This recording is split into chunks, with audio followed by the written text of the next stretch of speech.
Pathiripala government കോളേജിന് പുതിയ കെട്ടിടം നിർമ്മിക്കാൻ ഭരണാനുമതിയായി. കോങ്ങാട് MLA ശാന്തകുമാരിയുടെ സബ്മിഷന് മറുപടിയായി നിയമസഭയിൽ ഉന്നത വിദ്യാഭ്യാസ മന്ത്രി ബിന്ദു വ്യക്തമാക്കി. Pathirippala government arts and science കോളേജിന്റെ അടിസ്ഥാന സൗകര്യ വികസനം കിഫ്ബി മുഖേന നടക്കുന്നതിന്റെ ഭാഗമായി പുതിയ കെട്ടിട നിർമ്മാണത്തിന് 10,15,00,000 രൂപയുടെ ധനാനുമതിയും 30/3/23 ഉത്തരവ് പ്രകാരം 13,56,00,000 രൂപയുടെ പുതുക്കിയ ധനാനുമതിയും കിഫ്ബി നൽകിയിട്ടുണ്ട്.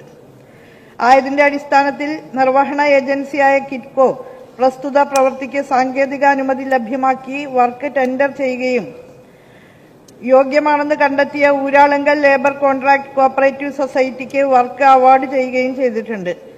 ആയതിന് 1 വർഷത്തിന് ശേഷവും കരാറിൽ ഏർപ്പെടാൻ സാധിക്കാതിരുന്നതിനാൽ ഈ പ്രവൃത്തി നടപ്പിലാക്കുന്നതിന് കരാറുകാരൻ വിസമ്മതം അറിയിക്കുകയുണ്ടായി. ആയതിനാൽ ഈ പ്രവൃത്തി റീടെൻഡർ ചെയ്യുന്ന നടപടികൾ ആരംഭിച്ചു. ഇതിനിടെ DSR 2021 നിലവിൽ വന്നതിനാൽ ഈ പ്രവൃത്തികൾക്ക് അനുവദിച്ച ധനാനുമതി തുക 14.40 കോടി രൂപയായി ഉയർത്തുന്നതിന് 4/12/25 പദ്ധതി നിർവഹണ ഏജൻസിയായ കിറ്റ്കോ പുതുക്കിയ ശുപാർശ കിഫ്ബിയുടെ അംഗീകാരത്തിനായി സമർപ്പിച്ചു. ആയതിന്മേൽ ചില വിശദാംശങ്ങൾ കിഫ്ബി ആരായുകയും തുടർന്ന് 17/1/26 പുതുക്കിയ ശുപാർശ കിഫ്ബിയുടെ SPV പുനഃസമർപ്പിക്കുകയും ചെയ്തിട്ടുണ്ട്. ഇത് കിഫ്ബിയുടെ പരിഗണനയിലാണ്. കിഫ്ബിയിൽ നിന്ന് പുതുക്കിയ ധനാനുമതിയും സാങ്കേതിക അനുമതിയും ലഭ്യമാക്കി പ്രവൃത്തി ടെൻഡർ ചെയ്ത് പൂർത്തിയാക്കുന്നതിനുള്ള നടപടികൾ അടിയന്തരമായി സ്വീകരിക്കുന്നതാണ്. വർഷങ്ങളായി പത്തിരിപ്പാല സ്കൂൾ കെട്ടിടത്തിൽ പ്രവർത്തിക്കുന്ന പത്തിരിപ്പാല ഗവൺമെന്റ് കോളേജിന്റെ കെട്ടിട നിർമ്മാണം 7 വർഷത്തോളമായി വിവിധ സാങ്കേതിക കാരണങ്ങളാൽ മുടങ്ങിക്കിടക്കുകയായിരുന്നു.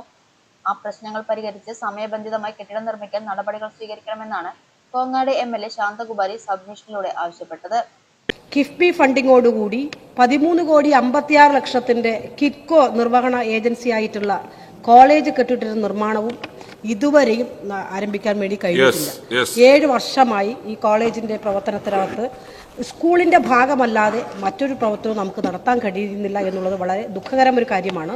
തികച്ചും തൊഴിലാളികളും സാധാരണക്കാരായ രക്ഷിതാക്കളുടെ കുട്ടികൾ പഠിക്കുന്ന ഒരു സർക്കാർ കോളേജിന്റെ ശോച്യാവസ്ഥ പരിഹരിക്കാൻ ഗവൺമെന്റ് മുന്നോട്ട് വെച്ച ഈ 2 പദ്ധതികളും അടിയന്തരമായി സാങ്കേതിക നിയമപ്രശ്നങ്ങൾ പരിഹരിച്ചുകൊണ്ട് അത് നിർവഹിക്കണം, നടപടി കൈക്കൊള്ളണം എന്നാണ് ഈ സബ്മിഷനിലൂടെ ഞാൻ ആവശ്യപ്പെടുന്നത്.